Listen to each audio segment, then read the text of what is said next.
Et donc, voilà, nous nous sommes posé la question, quels sont les thèmes en fait qui pouvaient intéresser nos éditeurs, nos éditrices sur la vague verte, la vague donc des élections municipales en France et aussi bien sûr les différentes mairies en Allemagne qui ont été gagnées par le Parti des Verts ou des écologistes de tous bords. Et qu'est-ce qui en fait nous motive et quels sont les projets qu'on peut mettre sur place pour bien sûr arriver à donner des solutions pragmatiques, radicales s'il le faut, sur les grandes crises, donc bien sûr la crise climatique, mais aussi bien sûr la crise sociale et puis tout ce qui est la crise bien sûr hygiénique et de ce qui se passe en ce moment.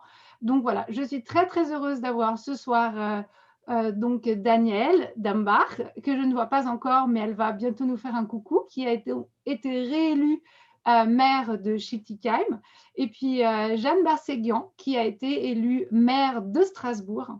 Et puis pour modérer et pour faire ce panel ce soir avec moi, c'est mon amie Dr Franziska Brandner, qui est donc au Bundestag, au Parlement allemand, et qui est aussi très attachée à la politique franco-allemande, à l'Europe et tout ceci. Voilà, donc 2 ou 3 petits détails techniques. Nous allons enregistrer donc cette conférence. Si vous écrivez ou si on vous cite, on va essayer de vous citer que avec votre prénom. Mais voilà, toute la soirée va être enregistrée, comme ça vous pouvez regarder aussi encore plus tard. Et merci beaucoup de vous être joint à nous.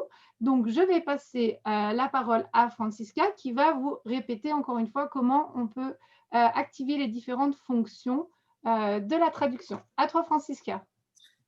Oui, merci beaucoup, Anna. Also ich mache auf Deutsch weiter. Wir haben uns das so ein bisschen aufgeteilt. Es gibt unten die Kugel, da kann man sich die Übersetzung raussuchen und dann kann man auch in dem Chat reinschreiben, Fragen, sich bei uns melden. Und der Ablauf für heute ist folgendermaßen vorgeschlagen, dass wir mit unseren Gästen Jeanne und Danielle in 3 Themenblock diskutieren.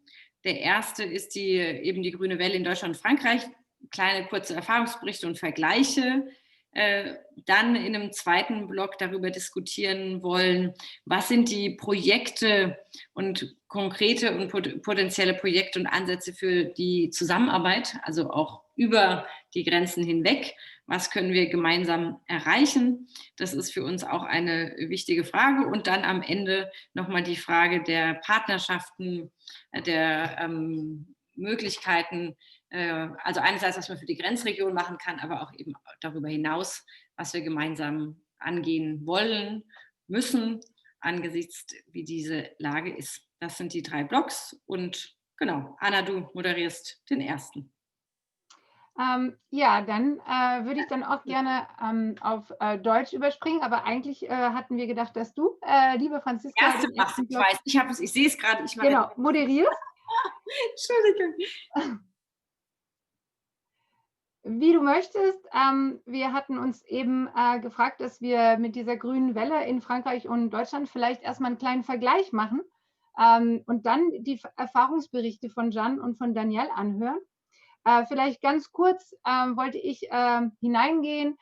Die meisten wissen das vielleicht, aber ich war lange Zeit Stadträtin der Landeshauptstadt Stuttgart. Und Stuttgart ist mit Straßburg zusammen eben eine Städtepartnerschaft seit langem, donc un jumelage.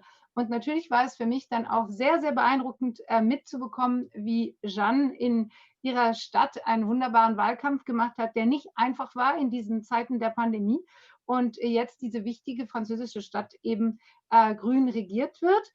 Und die Unterschiede zwischen den beiden Ländern, muss man sagen, sind schon sehr groß, was überhaupt kommunale Politik bedeutet.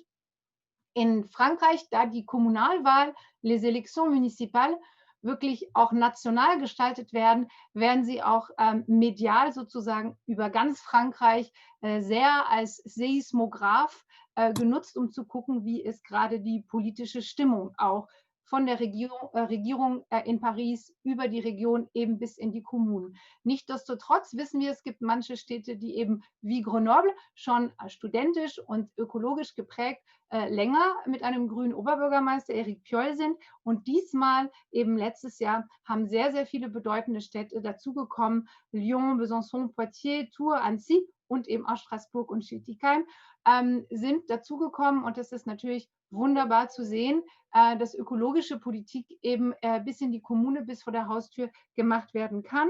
Und hier habe ich eine kleine Folie, wenn ihr sehen könnt, wie diese Green Wave, Vert Vert auch eben in Frankreich angekommen sind, welche Themen eben wichtig für die Menschen waren. Das war der Klimaschutz, das war aber auch Lebensqualität vor Ort und es war der gesellschaftliche Zusammenhalt. Und da konnten die grünen Kandidaten, Kandidatinnen gute Antworten bieten, gute Teams bieten. Das war auch überall, und das muss man wirklich sagen, viel weniger, als ich es in Baden-Württemberg gesehen habe. Eine Teamarbeit, man hat eine ganze Liste, und in Deutschland ist es ja auch je nach Bundesland sehr unterschiedlich. Da ist es eben die Kommunalwahl und die Oberbürgermeisterwahl sind manchmal voneinander getrennt. Die Oberbürgermeisterwahl ist vielmehr eine Persönlichkeitswahl. In Frankreich ist das wirklich ein ganzes Kollektiv, bürgerlich, citoyen und ökologisch, das sich zusammenstellt, ein Programm für die Stadt und für die Zukunft eben auf die Beine stellt. Und dann wird die erste Person von der Liste quasi in Frankreich dann als Oberbürgermeister, Oberbürgermeisterin vorgeschlagen.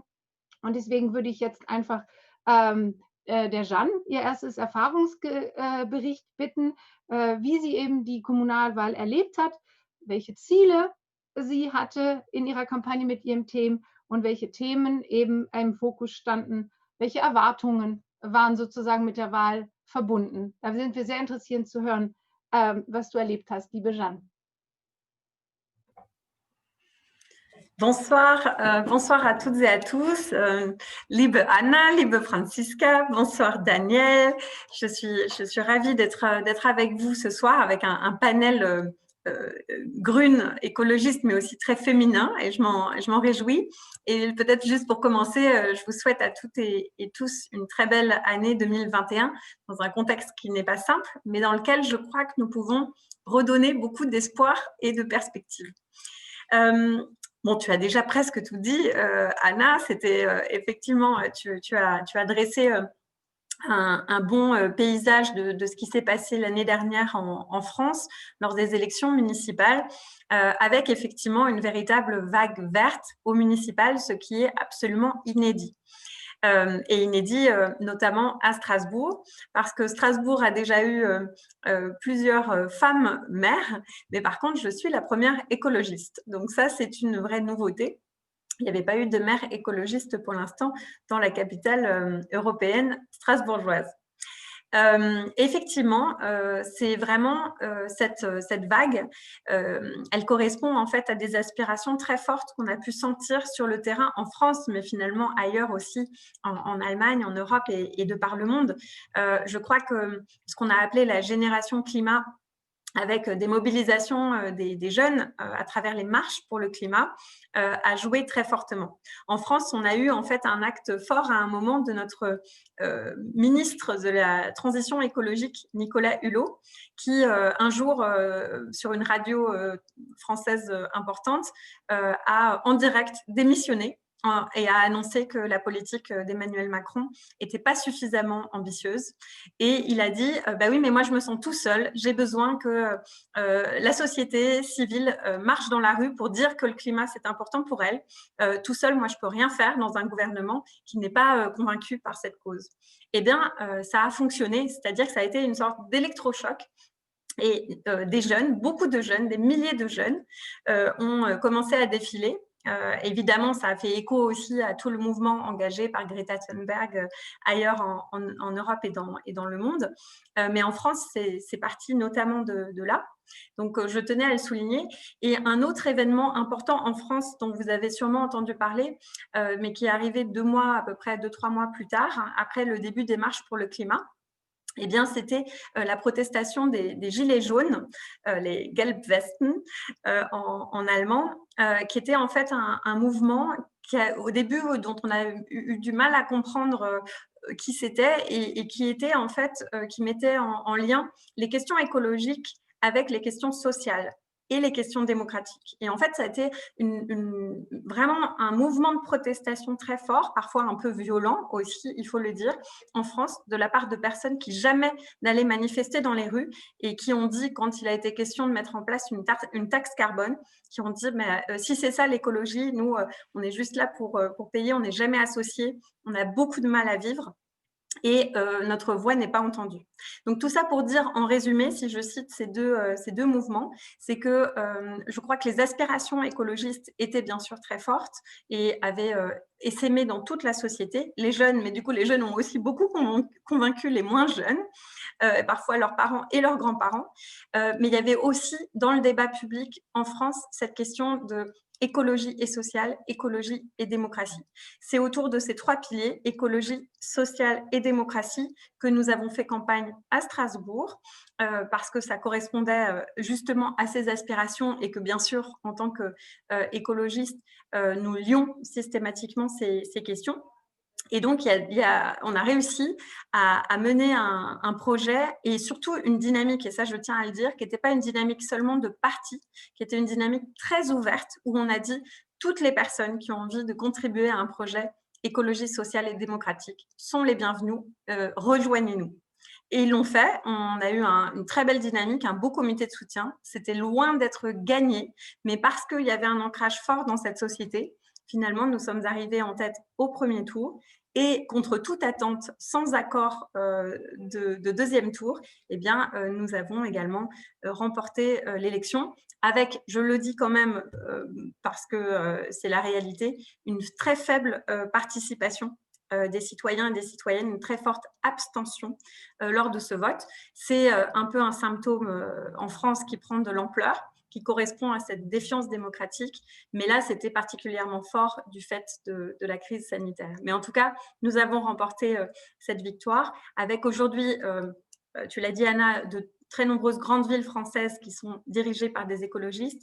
On peut s'en réjouir, mais les attentes sont très, très, très fortes et très hautes et ça nous met la pression.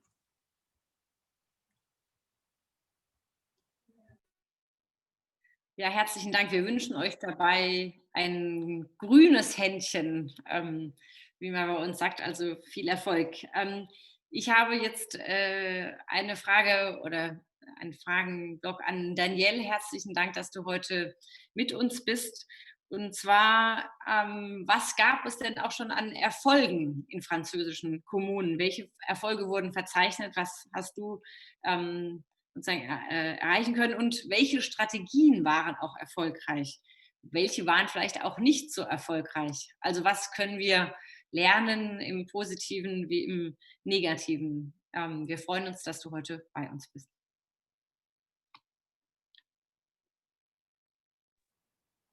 Oui, alors bonsoir à toutes, bonsoir à tous. Donc, je vais m'exprimer également en français, même si je comprends bien l'allemand, je m'y sens davantage à l'aise. Donc, pour camper un peu le décor à Schiltigheim, qui est la deuxième ville du Bas-Rhin et la deuxième ville de l'Eurométropole de Strasbourg en taille, nous avions pris un petit peu d'avance puisqu'à Schiltigheim, il y a eu une désunion. Donc, notre succès s'est construit sur la base d'une désunion entre l'ancien maire et son premier adjoint qui a donné lieu en 2018 à des élections anticipées. Et contre toute attente, nous sommes sortis vainqueurs de ces élections. Une liste écologiste qui a rejoint une liste socialiste au second tour et donc deux femmes qui se sont unies, mais deux femmes qui sur leur liste avaient cherché énormément d'habitants venant de la société civile, des gens qui n'avaient jamais fait de politique, mais des habitants et des habitantes qui avaient besoin de faire autre chose et de voir leur ville évoluer. Il se trouve que Schiltigheim est une ancienne ville industrielle qui a pâti dans les années 60-70 d'un déclin avec beaucoup d'entreprises qui ont fermé, donc une forme de nostalgie, une forme aussi de déprime dans la ville qui est « C'était mieux avant, qu'est-ce qu'on va faire de ces nombreuses friches ?» Et mon prédécesseur avait sa manière à lui, c'est-à-dire, lui, les friches, c'était des trous qu'il fallait remplir. Et du coup, il a beaucoup construit en 4 ans. Et en bout de 4 ans, les gens ont dit « ça suffit ». Ce n'est pas comme ça que nous voyons l'évolution de Schiltigheim. Et donc, nous sommes arrivés à 2 femmes en 2018. Pendant les 2 ans, entre 2018 et 2020, c'était un temps très court. On a misé sur plusieurs objectifs. Alors, plusieurs objectifs. Le premier, c'est déjà de rester unis. Rester unis, de travailler ensemble. Et j'avais fait le choix de donner une délégation à chacun des membres du conseil municipal. Voilà, nous étions 30 dans la majorité. Aujourd'hui, nous sommes 32. Voilà, chacun avait une responsabilité en lien avec une thématique ou un adjoint. C'est ce qui fait qu'au bout de 18 mois, on a déjà pu afficher un petit bilan. Et il se trouve que ce bilan repose sur les mêmes piliers qu'à Strasbourg, c'est-à-dire d'abord montrer qu'on peut faire autrement, qu'on peut faire un urbanisme résilient, même si en 2 ans, c'est très court, d'arrêter les projets de son prédécesseur, mais commencer aussi une phase de végétalisation dans la ville, ça aussi, c'était une grande attente. Nous avions promis de remettre le tram sur les rails, au moins que le sujet soit au centre de nos débats. Ça l'a été, et aujourd'hui, le fait d'avoir été réélu va faire que le tram va se réaliser au nord. Plus personne n'y croyait. Et puis, bien sûr, nous avons aussi misé sur le fait de donner la parole aux habitants. Ce n'était plus le fait accompli. Les élus prennent les décisions et les habitants, voilà, n'ont rien à dire. On a changé le paradigme, on a mis en place un budget participatif et nous avons associé les habitants à toutes nos décisions. J'ai fait en 2 ans quelque chose comme une 40aine de réunions de proximité, de réunions grands projets pour faire de la pédagogie et expliquer tout ce que nous voulions faire. C'est ce qui fait aussi que, je pense, le succès en 2020, le fait que nous ayons été réélus au premier tour. Et puis surtout, nous avons été très proches aussi des questions sociales. Jeanne l'a dit, donc c'est les 3 mêmes piliers, l'écologie, la démocratie et le social, en mettant en place notamment un processus qui s'appelle Territoire zéro chômeur longue durée. On a pas mal travaillé là-dessus, mais sur d'autres sujets également. Et ensuite est arrivée la crise sanitaire. Et avec l'arrivée de la crise sanitaire, notre début de notre nouveau mandat a été beaucoup freiné. Nous n'avons pas été aussi vite que nous aurions souhaité, mais malgré tout, aujourd'hui, c'est une équipe unie, rassemblée, qui est au travail. Et je pense que c'est ça le plus important. Et de montrer aussi que lorsqu'on est écologiste, on n'est pas laxiste. Je dis ça pourquoi? Parce qu'on m'a beaucoup cherché à Schiltigheim sur les questions de sécurité. Elle est écologiste, elle va tout laisser faire, la tranquillité dans les quartiers, elle s'en fout. Eh bien non, pas du tout. J'ai même renforcé l'équipe de police municipale, mais plutôt dans le sens d'un travail très proche du terrain et proche de la prévention dans les quartiers. Voilà, il y a beaucoup de choses à dire, je ne vais pas tout dire, mais beaucoup de similitudes avec Strasbourg. Et aujourd'hui, vraiment beaucoup de plaisir de travailler avec Jeanne au sein de l'Eurométropole. Et puis, bien sûr, les questions climatiques, chez nous, elles sont criantes. On a notamment une ancienne friche qui est la friche du terrain Fischer, où il fait plus de 40 degrés en été. Cette friche est résorbée, cette friche aura de la pleine terre. Les choses vont changer, vont évoluer. Et comme je l'ai dit en introduction, c'est la question des mobilités qui, chez nous, va, je pense, faire la différence. Et on a de très grandes attentes aussi par rapport à la requalification de l'A35. Mais ça, c'est un autre sujet. Voilà, donc du pain sur la planche, mais beaucoup d'enthousiasme.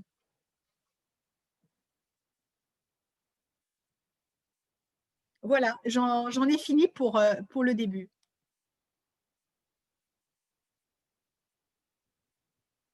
Ja, herzlichen Dank. Wir haben immer eine kurze Verzögerung wegen der Verdolmetschung. Deswegen, wenn zwischendurch mal nichts gesagt wird, wenn man im französischen oder deutschen Kanal ist, dann hat es damit zu tun. Ja, herzlichen Dank, Danielle, und Glückwunsch schon für die Erfolge. Und ich finde es spannend, was du gesagt hast, mit Blick auch auf Ökologisches und Soziales und Demokratisches. Ich glaube, man kann wirklich feststellen, dass die kommunalen Systeme zwar unterschiedlich sind, also auch wie gewählt wird und wie Allianzen eingegangen werden, aber dass unsere grünen Ziele die gleichen sind. Und zum Beispiel, was du gesagt hast, dass man den Bürgerinnen und Bürgern zuhört. Das haben wir in Baden-Württemberg, als wir in die Landesregierung gegangen sind, auch umgesetzt unter dem Titel Politik des Gehörtwerdens, des Zuhörens, dass man eben bereit ist, Bürgerinnen und Bürger wesentlich breiter einzubeziehen in die Planung.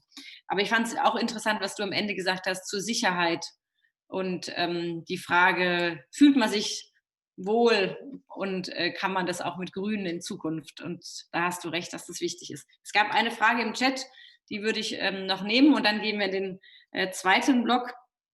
Die Frage ist, wie es in Deutschland ist, ob die Bürger wählen gehen oder nicht, oder ob es auch viele gibt, die nicht mehr glauben, dass Politik einen Unterschied macht. Anna, ihr hattet gerade OB-Wahl in Stuttgart. Ich weiß gar nicht, wie hoch genau die Wahlbeteiligung war, aber bei uns ist sie bei Kommunalwahlen auch tendenziell niedriger als bei anderen Wahlen. OB-Wahlen sind dann interessant, wenn sie spannend sind. Also in NRW war das dann durchaus hat es zu einer höheren Wahlbeteiligung geführt. Aber vielleicht kannst du aus Stuttgart berichten. Aber ich glaube, die generelle Frage, wie kriegen wir mehr Bürgerinnen und Bürger beteiligt und interessiert an Politik, die ist beiderseits des Rheins ziemlich gleich. Ich würde sagen, sogar weltweit, wenn wir uns die USA anschauen oder andere Länder. Also gar nicht nur Deutsch-Französisch. Aber Anna, wie war es denn gerade in Stuttgart? Das ist ja das letzte Ergebnis, was wir haben. In Stuttgart war die Kommunalwahl sehr spannend, da wir auch verschiedene Runden hatten und auch sehr unvorhergesehene Geschehnisse. Trotzdem war die Wahlbeteiligung so niedrig wie noch nie. Es ist natürlich jetzt auch schwierig mit der Corona-Pandemie und den Hygienemaßnahmen, die wir machen müssen. Nichtsdestotrotz ist in Deutschland eigentlich immer ungefähr 40 bis 45% Wahlbeteiligung, muss man so ganz grob sagen. Wenn man unter 40 ist, so bei 38 ist man sehr, sehr schlecht. Wenn man schon über 45 kommt, freut man sich schon, dass sehr, sehr viele Leute wählen gegangen sind.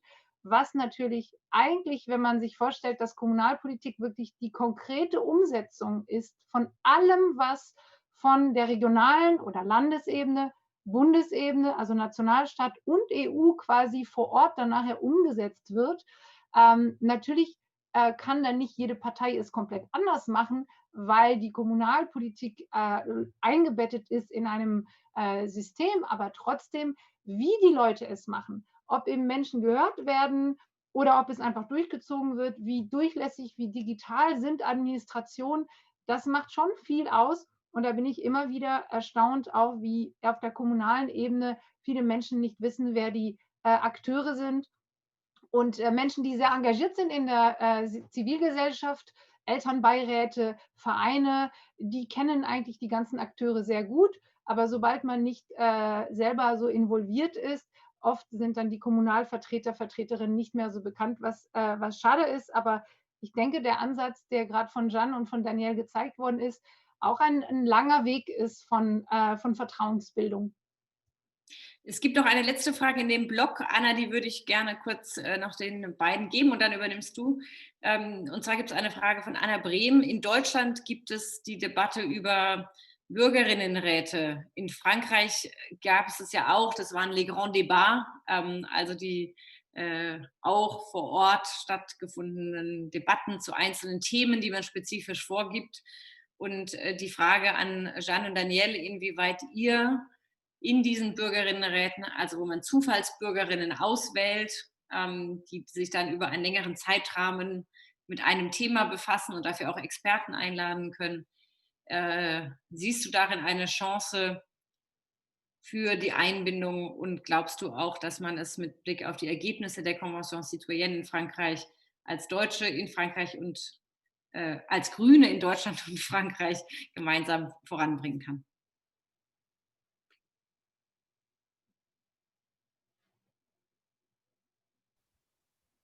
Je peux peut-être commencer. Merci pour cette question. Alors, c'est effectivement la grande question, c'est comment on renoue le lien démocratique, on redynamise notre démocratie. En France, mais je constate par nos échanges que c'est aussi le cas en Allemagne. Mais c'est vrai que les institutions, nos institutions, sont un peu poussiéreuses et dépassées, et on a du mal à intéresser vraiment les habitantes et les habitants. Et donc, oui, il y a des grands cadres.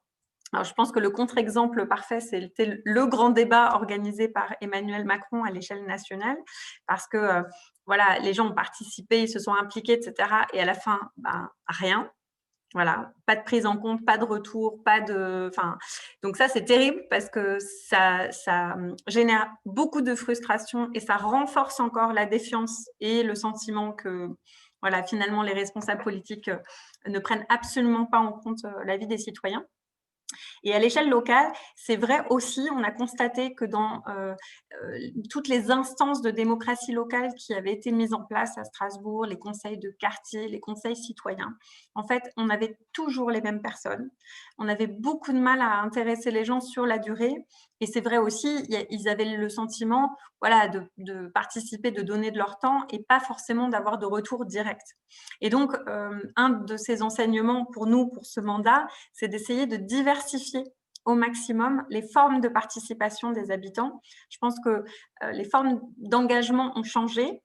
Les personnes ne vont pas s'engager pour participer à un conseil citoyen forcément pendant 6 ans. On a une instance comme ça, hein, et je pense qu'il faut qu'elle existe, mais on n'arrivera jamais à toucher certaines personnes par ce biais-là.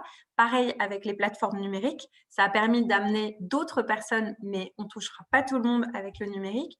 Et donc, il faut aussi, on essaye actuellement à Strasbourg, mais je crois que c'est un peu la même logique à Schiltigheim, d'être sur des choses très concrètes et dans la proximité. Et donc, on est en train de rapprocher proximité et participation citoyenne pour que vraiment les habitantes et les habitants puissent participer vraiment sur l'aménagement à côté de chez eux, sur une thématique très précise, en se disant que s'il y a un objet, voilà, précis, ça ne leur demande pas un engagement dans le temps sur 6 ans ou que sais-je. Par contre, de dire, ah bah oui, la place à côté de chez moi, comment elle va être réaménagée, ça, oui, j'ai envie de participer et je peux libérer quelques soirées ou le week-end pour le faire.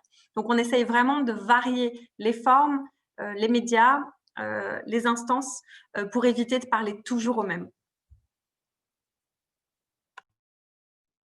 Sehr gut. Ich weiß nicht, Danielle, möchtest du noch etwas hinzufügen? Genau. Je peux compléter ce que dit Jeanne. Évidemment, maintenir le lien, c'est extrêmement difficile. On le voit en temps de crise sanitaire. On invente toutes sortes de choses, quitte à faire des petites vidéos un petit peu ludiques et sympathiques. Mais il est vrai que là où c'est le plus difficile, c'est pour les seniors. Et quand je traverse les rues à Schiltigheim, ce sont les seniors qui m'arrêtent et me disent « Mais on ne vous voit plus, qu'est-ce qui se passe ? Est-ce que vous passez maintenant votre temps à l'Eurométropole ?» Voilà, ils se rendent simplement compte que parce qu'il n'y a pas les déjeuners du troisième âge, parce qu'il n'y a pas toute une série d'activités qu'on a d'habitude, le lien des habitants avec les élus est extrêmement fragilisé. Et ça, pour moi, c'est un piège auquel il va falloir qu'on soit extrêmement vigilant. C'est la raison pour laquelle, par exemple, avant Noël, on a décidé de distribuer en porte-à-porte des petits colis uniquement aux plus de 75 ans. Il y en avait 1800. Voilà, on l'a fait pas pour acheter les gens. Certains pourraient dire, voilà, ils veulent acheter les électeurs. Pas du tout, on n'est pas en élection cette année, mais simplement pour garder le lien. Et ça a été extrêmement important et extrêmement fort. Pareil, nous faisons maintenant des vidéos à peu près chaque mois pour plutôt des réunions publiques en ligne. Moi, j'appelle ça des réunions publiques en ligne sur des sujets précis où les habitants peuvent s'informer, par exemple sur un permis de construire d'un immeuble ou par exemple sur le devenir d'une vieille maison alsacienne, etc. Sur le budget aussi, ce mois-ci, pour que les habitants puissent suivre ce qu'ils ne peuvent plus suivre en réunion publique. Je crois que le danger le plus grand, c'est de laisser ce lien se déliter. Il faut que nous luttions contre le délitement du lien, coûte que coûte. Sinon, la démocratie va partir en vrille. Voilà. Oui, merci beaucoup donc, pour ce début. On va essayer de passer peut-être à des projets un peu concrets je vérifie d'abord si je suis sur sur la bonne chaîne. Oui, je suis sur la chaîne française, ça devrait donc marcher avec la traduction. Alors bien sûr, ce qui est très important, c'est bien sûr de voir quels sont les projets complètement concrets, surtout au niveau du transfrontalier ou de la coopération entre les communes qui peuvent justement nous inspirer d'un côté ou de l'autre de la frontière. Donc, bien sûr, ce qui est très, très concret au niveau des communes, c'est souvent la mobilité, les transports. Et nous le savons, c'est un grand lien avec l'émission de gaz à effet de serre, vu que le transport est vraiment le secteur qui n'a pas réussi à baisser ses émissions. Là, vraiment, les communes, les villes, le périurbain et aussi le transfrontalier ont vraiment un grand rôle à jouer. Et bien sûr, nous avons tout ce qui est le changement de système énergétique vers la décarbonisation. Que font les communes pour justement arriver à aller de l'avant dans ces questions clés où nous avons vraiment vu dans les statistiques, à côté de tout ce panel, on va dire, social et le lien de société qui est vraiment a été vu comme un atout des écologistes. Bien sûr aussi, le thème de l'écologie, donc de la transition énergétique et des transports a été vu. Et là, je voulais vous poser la question, quels sont les projets que vous avez déjà mis dans vos communes en place, chère Jeanne ou chère Daniel, ou que vous pensiez mettre en place, et quelles sont peut-être les idées d'autres communes, que ce soit françaises ou allemandes, où vous avez pu vous inspirer. Parce que c'est vrai qu'il est difficile peut-être d'inventer à chaque fois du nouveau, mais si on regarde chez les collègues et les autres communes, peut-être avez-vous eu certains projets où vous vous êtes dit, tiens, dans telle et telle ville, ils font ceci, j'aimerais bien m'en inspirer. Alors, j'aimerais te poser en première question ceci, Jeanne ou Daniel, comme vous voulez, dans l'ordre, cela vous plaît.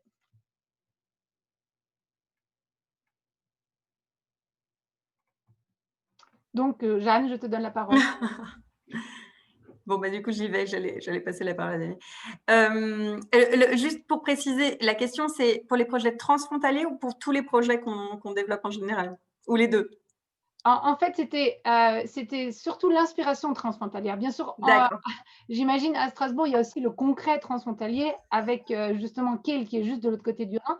Mais l'idée, c'était un peu d'ouvrir l'idée, est-ce qu'il y a une inspiration aussi de part et d'autre du Rhin entre les communes et même peut-être avec d'autres communes françaises sur des projets qui sont plutôt d'ordre de la transition écologique?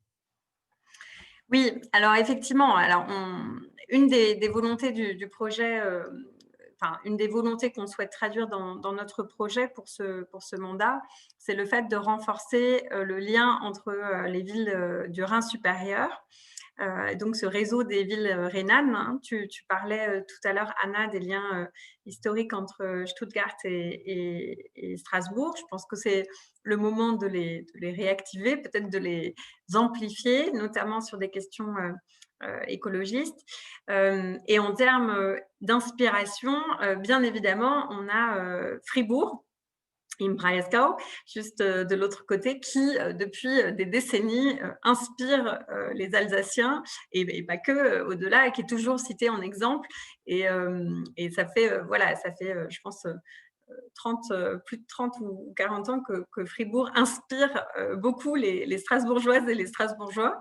Moi qui suis amenée à aller souvent à Fribourg, c'est vrai qu'en termes d'urbanisme, ce qui a pu être fait, et aussi en termes de mobilité, il y a des choses qui pour nous sont absolument passionnantes. Et c'est vrai que Daniel le disait, hein, sur l'enjeu qu'on va avoir de fabriquer, d'avoir de nouvelles manières de fabriquer la ville. Je pense qu'on doit pouvoir s'inspirer de ces exemples. Donc concrètement, c'est évidemment beaucoup plus de végétation et de végétalisation des espaces. Moi, ce qui me fascine à Fribourg, au-delà du côté, si on parle évidemment du quartier Vauban et des écoquartiers, ok, il y a un côté très exemplaire, mais en fait, ce qui est vraiment intéressant pour des Français, c'est les espaces partagés, c'est les espaces publics partagés, les espaces de convivialité, c'est-à-dire ces espaces dont l'administration n'a pas défini clairement et mis dans des cases ce à quoi ils devaient servir. Et c'est bien les habitantes et les habitants qui s'en emparent. Et du coup, il y a, il y a des bancs, des jouets qui sont à des endroits, des petites places improvisées, des jardins qui poussent comme ça. Et c'est vraiment, ça, je trouve que c'est particulièrement inspirant. Et donc, ça fait partie des choses qu'on souhaite évidemment pouvoir pousser à Strasbourg. En termes de projets transfrontaliers très concrets, donc bien sûr, on a le tram maintenant qui franchit le Rhin, hein, je ne reviens pas dessus, mais c'est un très très beau symbole qui doit là aussi, je pense, pouvoir inspirer d'autres coopérations transfrontalières. Ces liens de mobilité, on continue de les renforcer. On veut renforcer les pistes express cyclables de part et d'autre du Rhin. On veut renforcer et améliorer le cadencement des liaisons ferroviaires. Et là, on peut le faire et dans la proximité, c'est-à-dire vraiment Strasbourg-Offenburg, mais on peut le faire aussi à des plus grandes échelles comme Strasbourg-Francfort. On y travaille là dans le cadre d'un contrat avec l'État français et je pense qu'il faudra vraiment qu'on puisse coopérer avec les Allemands et les Länder sur ces questions et les villes aussi concernées. Donc, on doit pouvoir améliorer cette mobilité encore transfrontalière dans un bassin qui est un bassin de vie commun et qui est aussi au cœur des axes européens. Donc, je crois qu'avec Francisca, on avait évoqué la question des trains de nuit quand tu étais venue me rendre visite la première fois. C'est en plein dans l'actualité. Et c'est extrêmement important justement que des villes françaises, allemandes et puis avec d'autres villes européennes coopèrent pour avoir des axes qui soient cohérents et qui traversent l'Europe et qui puissent irriguer l'Europe. Voilà. Sinon, il y a un autre très beau projet emblématique, mais je vais laisser Danielle en tant que vice-présidente en charge du plan climat, je vais lui laisser en parler sur la récupération de chaleur fatale. C'est vrai que la question de la transition énergétique est au cœur de notre politique. Et à l'Eurométropole de Strasbourg, notre objectif, c'est d'arriver à 100% d'énergie renouvelable d'ici 2050. Or, ce n'est pas facile. Récemment, nous avons eu quelques déboires avec l'entreprise Fonroche qui avait une méthode qui a créé des séismes, qui a beaucoup inquiété, dans l'Eurométropole, mais qui a aussi inquiété, je crois, de l'autre côté du Rhin. Donc là, les investigations, les forages de Fonroche ont été stoppés, mais malgré tout, la géothermie, elle est nécessaire pour arriver à notre 100% d'énergie renouvelable. Et nous sommes en train de voir comment, dans le mix énergétique, on peut retrouver un équilibre. Alors, évidemment, il y a le fameux projet BSV avec Kehl, où ce serait une opportunité incroyable pour Strasbourg de récupérer la chaleur fatale de l'autre côté du Rhin pour alimenter en chaleur tout le centre de Strasbourg. C'est un très, très beau projet. Il n'est pas encore tout à fait abouti. Nous avons rencontré le maire de Kehl, Tony Vetrano, qui est complètement enthousiaste pour cette question. Et nous devons encore travailler à ce que ça se fasse, parce qu'il semblerait qu'il y aurait encore quelques réticences du côté allemand. Alors, je n'ai pas très bien compris où se situent ces réticences, mais on est en train de regarder ça avec vous, avec l'Allemagne. Bien sûr, lorsque moi je pense à la coopération transfrontalière, même si ce n'est pas directement dans ma délégation, je ne peux pas m'empêcher de penser à deux sujets très importants. La question de l'agriculture. Nous avons pas mal de magasins bio dans l'Eurométropole qui sont alimentés par des maraîchers allemands. Par exemple, Naturalia se fait fournir chez les maraîchers allemands. Donc, la question de l'agriculture, je pense, c'est quelque chose de très important pour aller vers une agriculture plus saine, bio, évidemment. Et puis, il y a l'autre sujet qui est la question du tourisme. Voilà, Strasbourg est une ville très touristique, mais nous, les Alsaciens, nous aimons aller en Allemagne, nous aimons aller en Forêt-Noire. Et il y a là un tourisme assez proche de la nature et du bien-être, notamment avec toute l'habitude de la vallée du Rhin d'aller vers vers des termes. Voilà. Nous, en Alsace, on aime beaucoup ça et on va chercher ça chez vous, chez les Allemands. Et ça nous inspire, ce sont des sujets qui nous inspirent. Et je pense que, de manière générale, c'est extrêmement important de réfléchir en termes de bassin de vie et pas en termes de frontières. Le Rhin est quelque chose qui nous unit, ce n'est pas quelque chose qui nous sépare. Et le fameux humanisme rhénan, nous le connaissons depuis très longtemps, il est à cultiver envers et contre tout. Et chaque fois que je passe la passerelle Mimram avec mon vélo, je me dis mais qu'est-ce que c'est merveilleux, et dire que ma grand-mère a connu la guerre, voilà, c'est magnifique d'avoir ces liens et nous devons tout faire pour les maintenir et les renforcer. Ja, herzlichen Dank.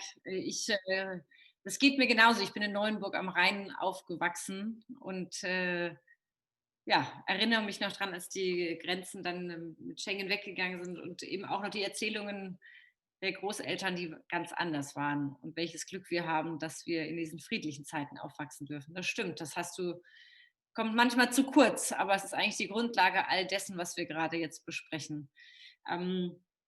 Du hast gerade angesprochen wegen Geothermie. Geothermie hat bei uns auf der badischen Seite nicht so eine besonders gute Hintergrundgeschichte mit Staufen, und deswegen ist das nochmal ein etwas komplizierteres Thema. Aber jetzt sind auch alle baden-württembergischen Kommunen in der Pflicht, Wärmepläne aufzustellen. Und das wird bestimmt nochmal die Debatte auch bei uns voranbringen. Und dann wird die Kooperation hoffentlich leichter, Danielle, um da voranzukommen. Und vielleicht ganz kurz, du hast es angesprochen, wir hoffen, dass wir wirklich jetzt zügig die neue Eisenbahnbrücke für die Verbindung auch Freiburg-Colmar dann wirklich hinbekommen. Das sieht ganz gut aus, und wir haben jetzt im Rahmen der Deutsch-Französischen Parlamentarischen Versammlung nochmal dafür gekämpft, dass aus den europäischen Hilfsgeldern, den Corona-Geldern, auch ein Teil genommen wird für diese Bahnstrecke und dass man die gemeinsamen Gelder dafür nutzt. Ich glaube, das ist auch im Sinne der europäischen Gelder. Und vielleicht ein Punkt, auch mit Blick auf die Gesundheit haben wir ja noch viel gemeinsam vor. Da gab es auch noch eine Frage dazu, aber bevor ich zu den Fragen komme, noch Anna, die nämlich auch noch ein paar inhaltliche Beispiele und konkrete Punkte nennen wollte. Und dann nehmen wir noch die Fragen, die im Chat alle gekommen sind. Nehme ich dann en bloc, lese ich ein paar dann vor. Anna.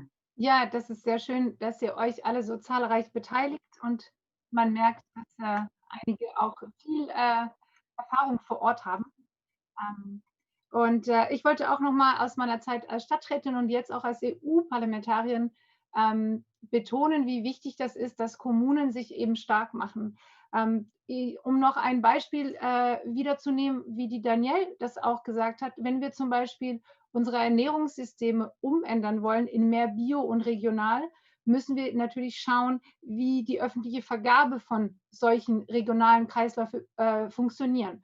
Und wenn jedes Land, jede Kommune einzeln sagt, das ist ja nicht so einfach, dann ist es viel mehr Arbeit vor Ort, als wenn wir uns eben vernetzen und bis in die EU-Ebene gehen und sagen, es braucht vernünftige Vergabeverfahren für Kantinen in der Schule, in der Kita, in den Krankenhäusern, damit wir eben einen Markt kreieren für biologisches Essen und gesundes und regionales Essen. Wir wissen, wie wichtig das für die Artenvielfalt und für auch die Gesundheit ist.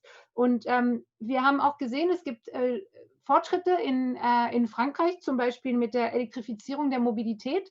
Also in einem kleinen Dorf, wo meine Mutter im Nordelsass wohnt, da ist schon sehr gut ausgestattet, obwohl noch niemand ein Elektroauto hat. Aber so kann es dann natürlich auch schneller kommen. Und da können wir uns ein Beispiel davon nehmen. Und in Stuttgart und auch viele Gemeinden in Frankreich haben jetzt dieses Beispiel übernommen.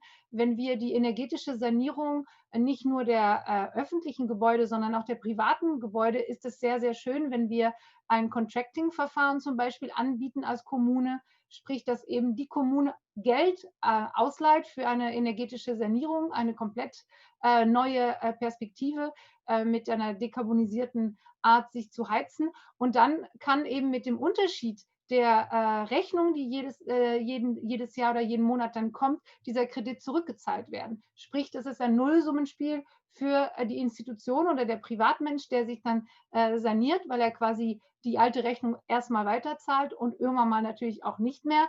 Aber so kommt man viel schneller voran. Und solche Beispiele sind eben sehr wichtig, dass die Menschen in den Administrationen sich austauschen. Und dafür ist natürlich auch die Europäische Union ein wunderbares Konstrukt, dass wir uns so gut inspirieren können und dass wir auch schauen, was funktioniert vor Ort und was funktioniert nicht.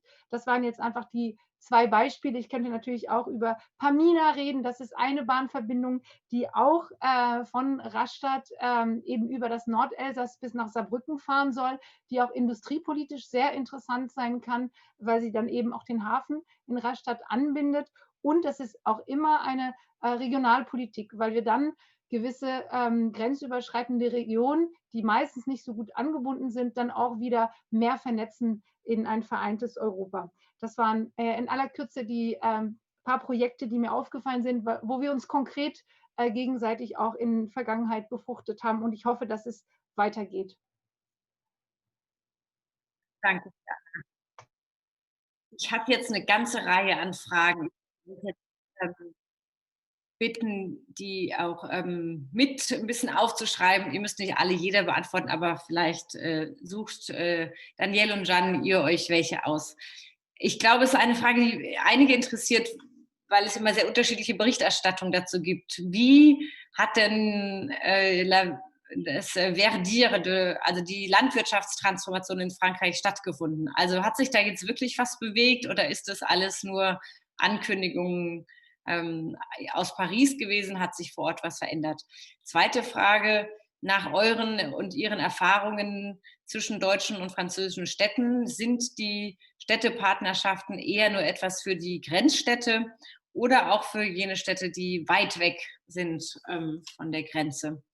Und dann gab es auch eine Frage, die ich interessant fand, inwieweit Sie Potenziale sehen, bei Wahlen, Regionalwahlen, also Landtagswahlen bei uns zusammenzuarbeiten, zum Beispiel Elsass und Baden-Württemberg, also dass es auch dort mehr Partnerschaften und vielleicht einen Austausch gibt mit Blick auf die Wahlen. Und dann noch eine Frage mit Blick auf die Geothermie. Danielle hatte es ja auch angesprochen, dass es dort auch die Frage der Wasserknappheit gibt und sozusagen das Grundwasserniveau und inwieweit es davon beeinträchtigt werden kann.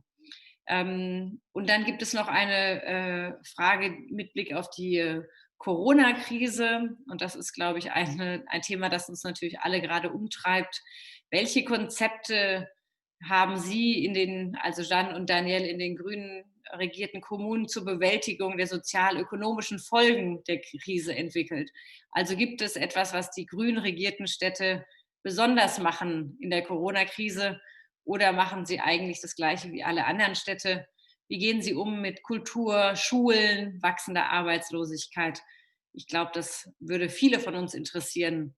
Habt ihr da einen Austausch unter den grünen Bürgermeistern? Wie besprecht ihr euch? Wie geht ihr gerade mit dieser Corona-Krise um und versucht das Beste draus zu machen? Das sind jetzt sehr viele Fragen, aber es zeigt nur das Interesse an diesem Austausch. Danielle, möchtest du anfangen?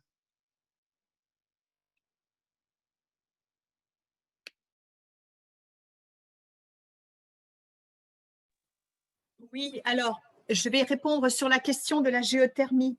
Si j'ai bien compris, la question induite est de dire, est-ce que la nappe phréatique peut être mise en danger? Je ne pense pas, parce que chez nous en France, la méthode qui consiste à faire de la fracturation hydraulique, c'est-à-dire à percer les nappes, donc elle est interdite. Le fameux fracking qu'on a beaucoup connu aux États-Unis est interdit en France. Donc là, je pense de ce côté-là, nous sommes protégés. S'il y a eu un souci, je pense, avec Fonroche, c'est simplement parce qu'ils ont voulu aller trop vite, trop en profondeur, avec des pressions trop fortes. Mais je pense que, voilà, je simplifie un peu ce que j'en ai compris, mais je crois que la géothermie a de l'avenir, mais à condition qu'on respecte les profondeurs, qu'on n'aille pas trop profond et qu'on y aille de manière mesurée. Voilà aujourd'hui ce que je voulais dire pour ce qui concerne la question de la fracturation hydraulique qui en France est interdite. En ce qui concerne les questions sociales, elles nous explosent à la figure. Le territoire de l'Eurométropole est un territoire extrêmement fragilisé parce qu'il y a des fractures importantes dans la population. C'est un des territoires les plus inégalitaires de France. Ça veut dire quoi? Ça veut dire que d'un côté, les plus riches sont de plus en plus riches, les plus pauvres de plus en plus démunis. Or, si nous n'agissons pas, nous, les maires, avec évidemment l'aide de l'État, et c'est un peu ça notre mission, c'est que l'État soit à nos côtés. Si nous n'agissons pas, la démocratie n'aura plus de chance de s'en sortir. Donc, c'est une urgence vitale d'agir pour les plus démunis, pour les plus pauvres d'entre nous. Et ce n'est pas pour faire, c'est pas seulement pour faire du bien, mais c'est parce que c'est une nécessité. C'est une nécessité, c'est une question de dignité humaine, de veiller à ce qu'il n'y ait pas de gens dans la rue, de veiller à ce que tout le monde ait son hébergement. Hein. Il faut veiller aux hébergements d'urgence, il faut veiller aux questions de précarité. À Schiltigheim, ça, c'est pas beaucoup dit, mais nous avons accueilli un centre d'hébergement pour des personnes à la rue, avec l'ARCEA, pour des personnes à la rue atteintes de Covid. Parce qu'elles ne pouvaient pas aller à l'hôpital, c'était trop compliqué. Du coup, un centre d'hébergement a ouvert dans notre commune pour soigner vraiment des gens à la rue. Voilà. Je pense que la fracture sociale, elle existe. Elle est aussi liée à notre système économique qui est à bout de souffle. Hein. Ce fameux système capitaliste, on le critique beaucoup, mais il est grand temps de mettre en place un système qui reconnaisse vraiment la valeur du travail, qui reconnaisse pas seulement la spéculation, comme ça s'est beaucoup fait ces dernières années. Et nous, les communes, avons une grosse responsabilité dans le choix de l'écriture de nos marchés publics, par exemple, dans les choix de nos banques, dans notre façon d'impulser l'économie sociale et solidaire. Voilà, et je crois que les années à venir vont être déterminantes. Les 3-4 années à venir, nous devons vraiment lutter contre ces fractures. Je ne rentre pas plus dans le détail, je passe la parole à Jeanne.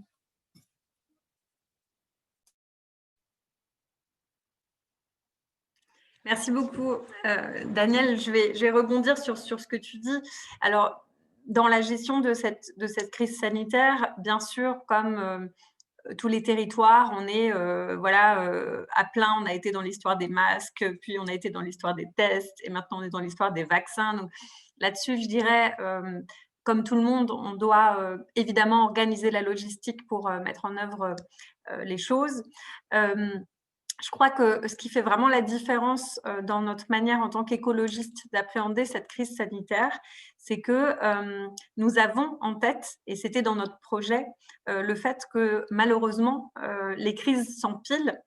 Comme le disait très bien Daniel, les inégalités sociales, on ne les a pas découvertes, on n'a pas découvert la grande précarité dans nos villes à l'occasion de la crise sanitaire.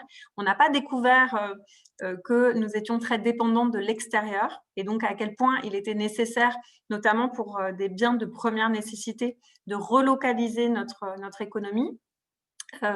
On n'a pas découvert tout ça et on a en tête qu'on doit, si on veut faire face aux crises futures, eh bien on va devoir de manière très forte transformer notre territoire et surtout augmenter sa résilience, augmenter sa capacité d'adaptation. Et ça, je pense que c'est ce qui fait vraiment toute la différence.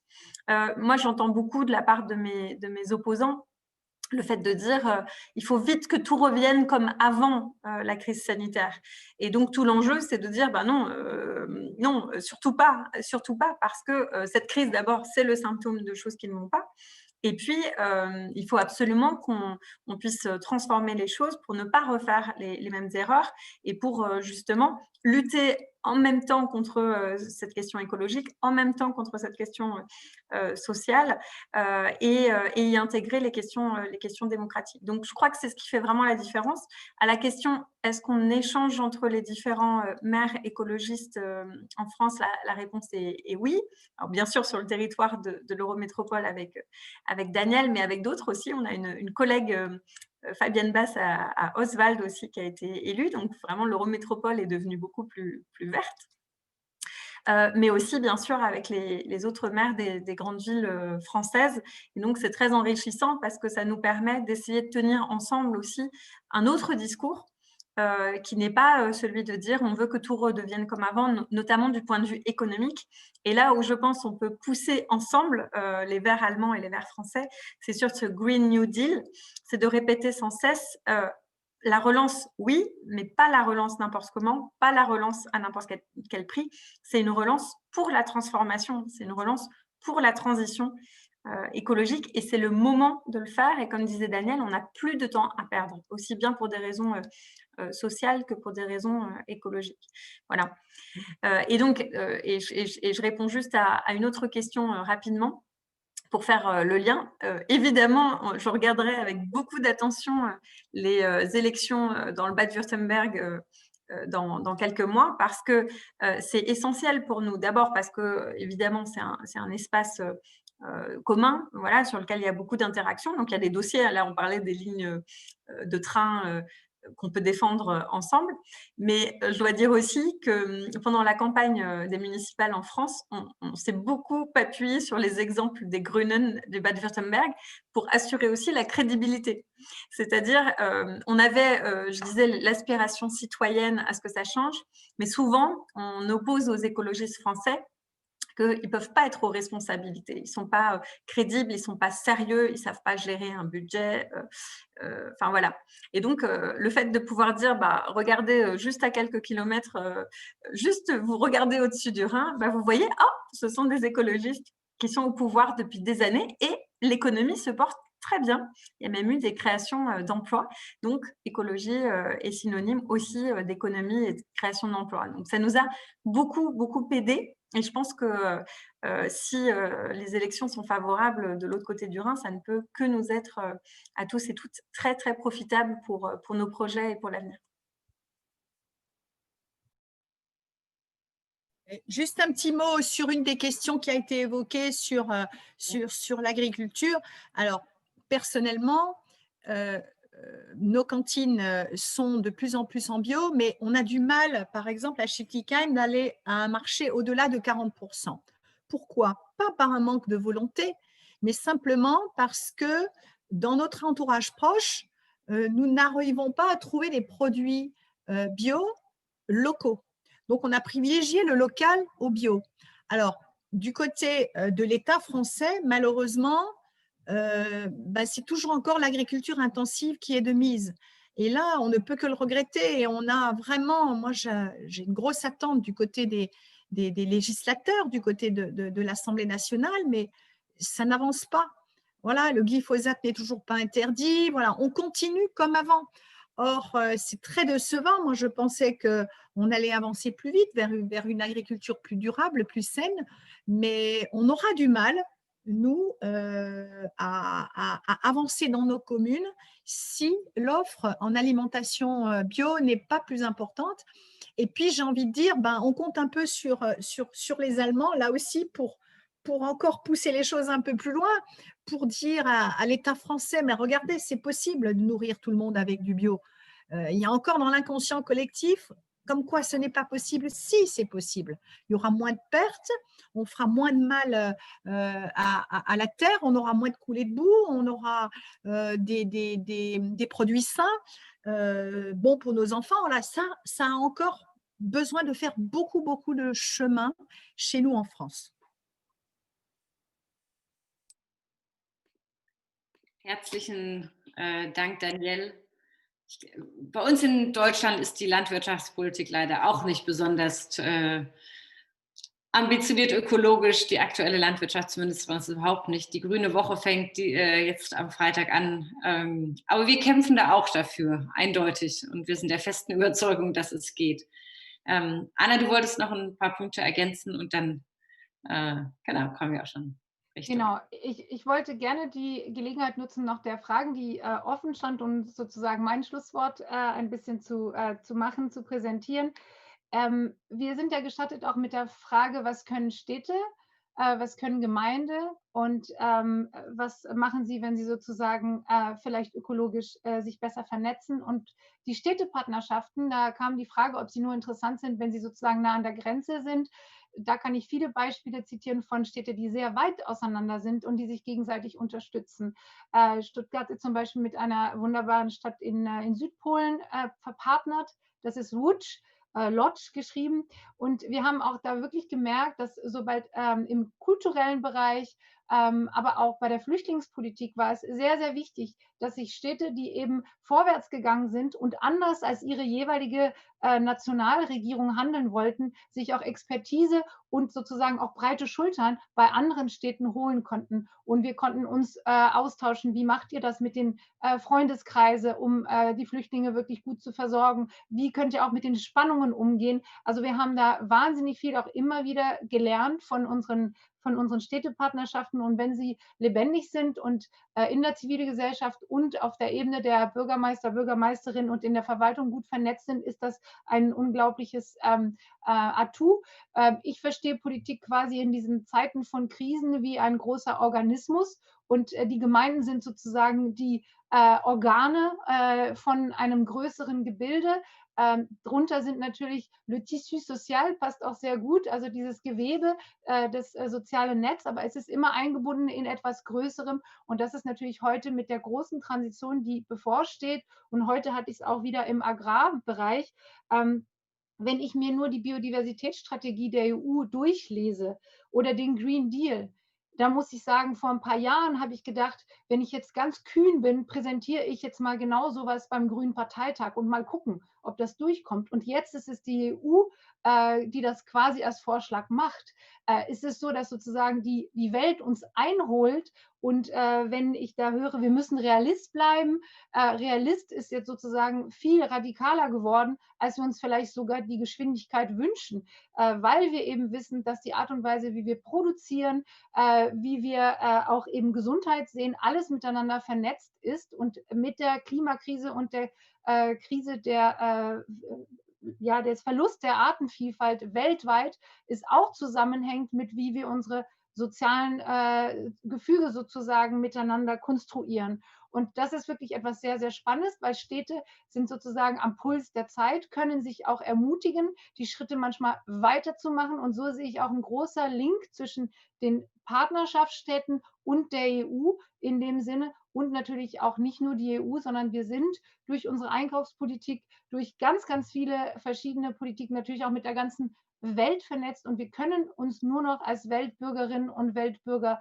verstehen, und jede Ebene müssen wir stärken in dieses Narrativ, dass wir auch wieder ein bisschen Zuversicht für die Zukunft gelangen, weil ich glaube, uns geht es alle so von morgens bis abends im Homeoffice, erscheint es manchmal alles sehr surreal, was wir machen, aber es ist wirklich die Zeit, wo es eine Blaupause gibt, wo wir sagen können, wir gehen es anders an, und ich denke, man merkt es auch, wir sind jetzt hier einfach nur ein Beispiel von 4 ökologisch orientierten Politikerinnen, die wirklich sagen, wir gehen in jedes Gewebe hinein. Und da, wo wir merken, wir können die Sachen vorwärts bringen, und es geht natürlich nur mit euch und mit Ihnen, werden wir unser Bestes tun und möchten Sie alle ermutigen, auch da, gerade wo Sie aktiv sind, die Zuversicht nicht zu verlieren, weil eben die Erzählung, die wir jetzt kreieren, auch die Welt von morgen sein wird. Dankeschön. Dankeschön, Anna. Du hast absolut recht, wir dürfen die Zuversicht nicht verlieren in diesen schwierigen Zeiten. Es gab noch eine Frage, auf die ich vielleicht kurz eingehen möchte mit Blick auf Fessenheim.